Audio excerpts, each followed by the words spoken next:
cercava per il mondo la famiglia e di notte lavorava alla candela, difendeva sempre il nome dell'Italia e la nonna dai briganti proteggeva e saliva sopra gli alberi più alti per pigliare al volo i colpi dei nemici.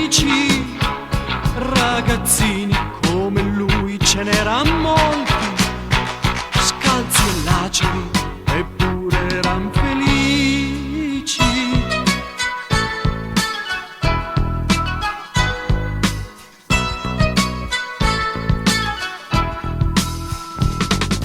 E parlavano di lui, scrivevano di lui, lo facevano più bamba che bambino. Parlavano di lui, scrivevano di lui, sì, ma lui rimane sempre clandestino.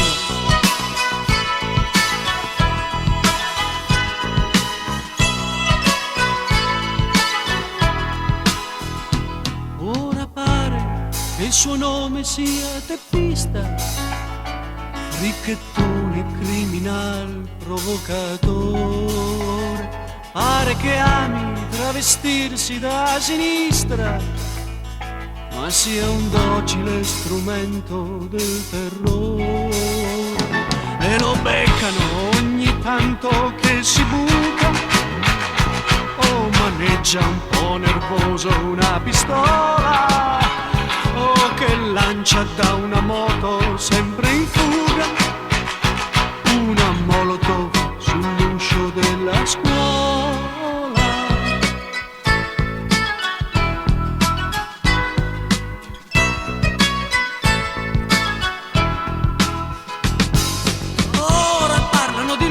Scrivono di lui lo psicologo, il sociologo, il cretino, e parlano di lui e scrivono di lui, ma lui rimane sempre clandestino.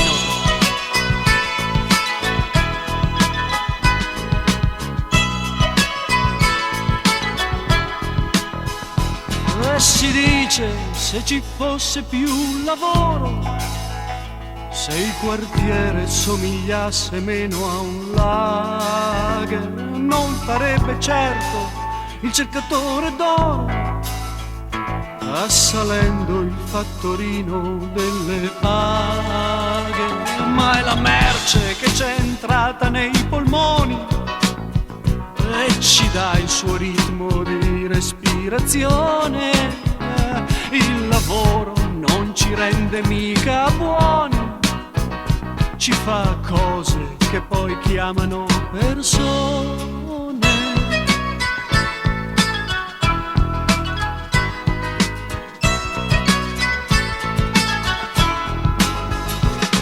E se parlano di lui, se scrivono di lui, è che il nostro sogno è ancora piccolino. Se parlano di lui e scrivono di lui, è che il nostro io ci resta clandestino. E parlano di lui e scrivono di lui,